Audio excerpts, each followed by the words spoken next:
তো বন্ধুরা, তোমরা সবাই কেমন আছো? আশা করি তোমরা সবাই ভালো আছো। তোমাদের ভালোবাসায় আমিও ভালো আছি। আমার আজকের রেসিপি থোড়ের তরকারি। থোড় বা ভাড়ালি যে যা বলো বা যে যেই নামে চেনো, সেটার আজকের তরকারির রেসিপিটা আমি তোমাদের সঙ্গে শেয়ার করব। দেখো আমি কিভাবে করছি। থোড়টা আমি সেদ্ধ করে ভালো করে চটকে রেখে দিয়েছি। এ দেখো আলু ডুমো ডুমো করে কেটেছি ছোট্ট ছোট্ট করে, পেঁয়াজ কুচিয়ে রেখেছি। এবার কড়াইটা আমি গ্যাসে বসিয়ে দিয়েছি। কড়াই আমার গরম হয়ে গেছে। কড়াইতে আমি তেল দিয়ে দিচ্ছি। সর্ষের তেল দিয়েই করছি আমি। তেল দিয়ে দিচ্ছি।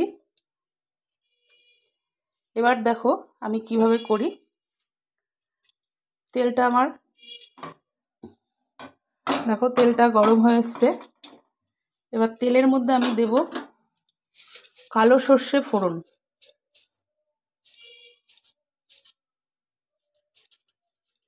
কালো সর্ষে ফোড়ন দিলাম। আর দেব একটা শুকনো লঙ্কা ফোড়ন, একটা তেজপাতা ফোড়ন। এবার এটাকে একটু নেড়ে নেব।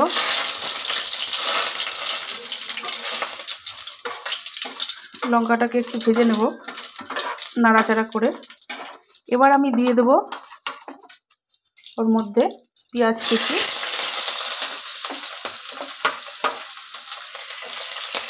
পেঁয়াজ কুচি দিয়ে খানিকক্ষণ নেড়ে চেড়ে নেব, হালকা লাল করে ভেজে নেব। তারপরে আমি আলুগুলো যে ডুমো ডুমো করে কেটে রেখেছি সেগুলো আমি দেব। তোমরা আমার মতন এইভাবে একবার করে খেয়ে দেখো।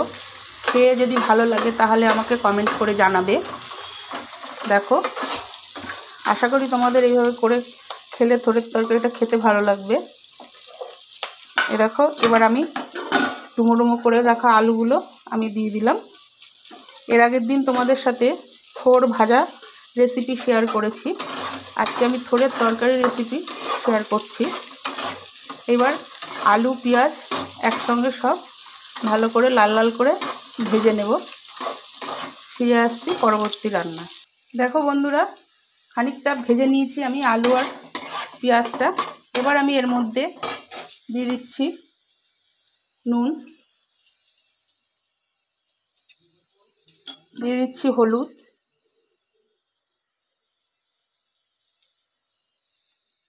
দিয়ে দিচ্ছি কাঁচা লঙ্কা পেস্ট,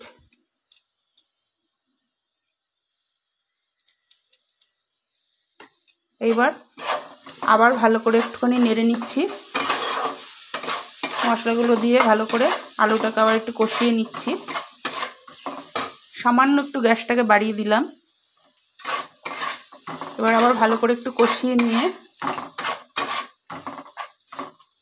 এবার দেখো আমি থোড়টাকে যে সেদ্ধ করে ভালো করে চটকে রেখে দিয়েছি সেটা আমি জলটা চিপে চিপে এর মধ্যে দিয়ে দিচ্ছি। দেখো তোমরা কে কীভাবে রান্না করো থোড় বা ভাড়ালি আমাকে সেটা কমেন্ট করে জানাবে। আর আমার ভিডিও যদি ভালো লাগে তাহলে স্কিপ না করে পুরোটা দেখার অনুরোধ রইল।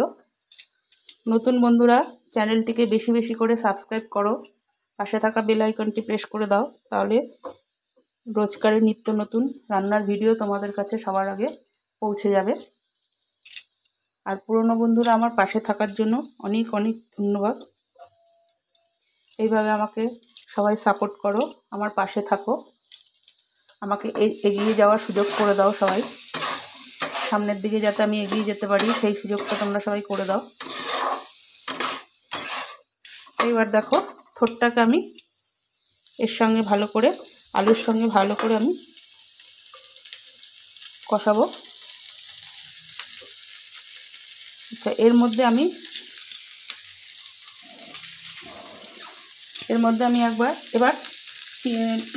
এবার চিনি দিয়ে দিচ্ছি। এই থোড়টা একটু মিষ্টি মিষ্টি হলেই খেতে ভালো লাগে, মিষ্টি দিয়ে দিলাম।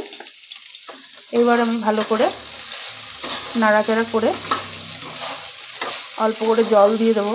জলটা দেবো এই কারণেই যেহেতু আলুটা সেদ্ধ হবে না, ওই কারণে একটু জলটা দেওয়া। জল দিয়ে ভালো করে মাখা মাখা করে তরকারিটাকে রান্না করব। আমার আবার ভাজা ছোটটা খেতে ভালো লাগে, আর থোর খাওয়া বন্ধুরা খুব উপকার। যাদের হাই প্রেশার থাকে, আমি তো হাই প্রেশারের রোগী, তাদের পক্ষে থোর খাওয়াটা খুব উপকারী জিনিস। তোমরা কে কে ভালোবাসো সেটা কমেন্টে জানাবে। আর তোমরা কে কীভাবে রান্না করো সেটাও কমেন্টে জানাবে। দেখো অনেকক্ষণ কষিয়ে নিই, তারপরে জল দিয়ে দেবো। ফিরে আসছি পরবর্তী রান্না। দেখো বন্ধুরা, থোরটার মধ্যে আমি জল দিয়ে দিয়েছি আলুগুলো যাতে সেদ্ধ হয়।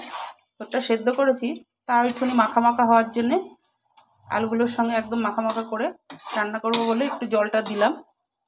আলুগুলো সেদ্ধ হয়ে এসছে খানিকটা, আর একটু ভালো করে সেদ্ধ হবে।